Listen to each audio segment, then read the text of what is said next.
The Youngevity UK and Europe Show with Dr. Wallach. Hi, my name's Jonathan Smith. Welcome to the Youngevity UK and Europe Show with Dr. Wallach. Each week we'll go through the Dead Doctors Don't Lie show and handpick information regarding people's specific health concerns. So listen now as Dr. Wallach gives his expert advice on how to deal with the root cause of illness and disease nutritionally. If you would like further information on the products recommended in the show, they can be found in the description below the video. Enjoy the show. The Youngevity UK and Europe Show.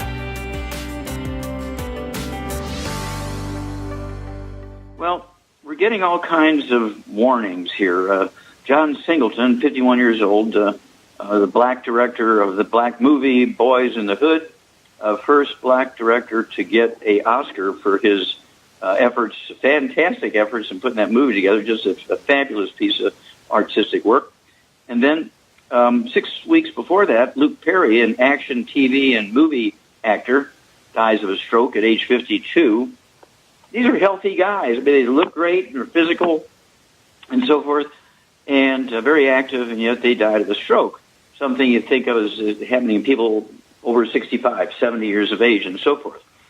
Well, according to the Center for Disease Control, the rate of people going into the emergency room for cardiovascular events, heart attacks of various types and stroke, and so, emergencies, under the age of 40 is up 10% nationally. There's areas in the United States, usually around the Gulf states and the eastern seaboard, it's up to 20%, right? And what's going on here? Well, the problem is the general public is following the advice of doctors who know little or nothing about nutrition. And, of course, we're saying give up fat, which is the worst possible thing you can do. Eat more carbohydrates, wrong, because they believe falsely that you can lose weight by eating more carbs and eating less fat. But also they say use oils, olive oil, coconut oil, MCT oils, mayonnaise, salad dressing, cooking oils. Use egg beaters, get your cholesterol down.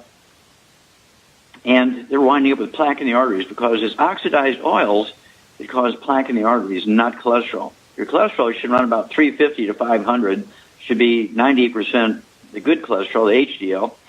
And there's lots of evidence to back up that statement. And also, in 1970, I ran into a couple of wild sheep from the Atlas Mountains of North Africa. They'd only been in captivity 2 months. They died 3 days apart. They died of 98% blockage of their coronary arteries from plaque. Now, where is the sheep going to get cholesterol, right? This is 1970, and everybody believed it was cholesterol. I'd say 99% of doctors still believe it's cholesterol. Turns out it was oxidized wheat germ oil, because the wheat that they were being fed was stored in a metal barn during the summertime, and the oil oxidized, turned into trans fats, caused inflammation of the arteries, caused the plaque.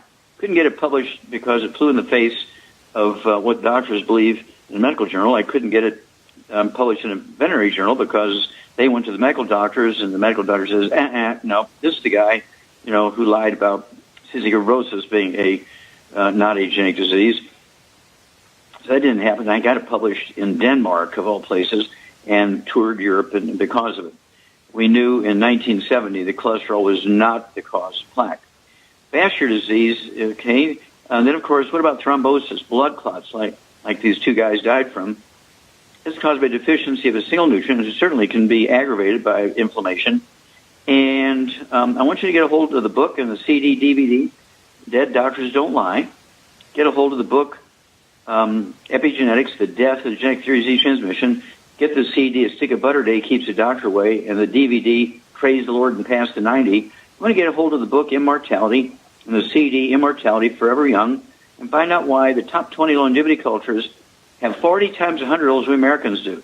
We spend more money for health care than all of them put together of the industrialized world, and yet we only rank 43rd when it comes to longevity. Well, they have 40 times 100 olds we do in these top 20 longevity cultures, according to the National Geographic. They have 100 per 250 of their population. We only have 1 per 10,000. What are their secrets? Get a hold of that book, Immortality, and the CD, Immortality Forever Young, and find out. Then, of course, Rare Earths and Cures, and the book and the CD, Dead Athletes Don't Lie, and the CD, Exercise Without Supplementation to Suicide. Read the whole book, of course, but get to Chapter 11 and read it several times. Learn how to collect hair. Learn how to box it up or to ship it 2 to 3 weeks later. You get your results. Then read Chapter 11 again. and it'll help you pinpoint what you need to do to really optimize your nutritional intake so you can add 25 to 50 or more years to your life. Experts, this Professor DeGray from the big university in London, England, said just a couple of weeks ago that he believes people who are alive today will be alive at age 1,000 years of age, 950 years from now. And then, of course, a couple of years ago, the Canadian university came out and said there's no endpoint in sight for human longevity. There's 7 things that people can control to add healthful longevity. And, of course, this is what we talk about in Youngevity. You want to take the 90 essential nutrients before you get sick. Kind of like putting oil in your car before the engine burns up. Preventive maintenance. Don't wait till you get sick and you run around, do all the bad stuff, and you say, oh, my gosh, I got to run to the doctor. Then they kill you. Or they drain you financially. Or then they drain you financially. Then they kill you. Okay? And so I urge you to take control of your life. Take control of the health of your family, your neighbors, your friends, your church mates. Okay? And learn how to deal with over 900 different diseases. It's very simple. The Youngevity UK and Europe Show with Dr. Wallach. Thanks for listening to this week's show. If you're listening on YouTube, subscribe to the channel, and for more info on the products mentioned in this week's show, check out the links in the description.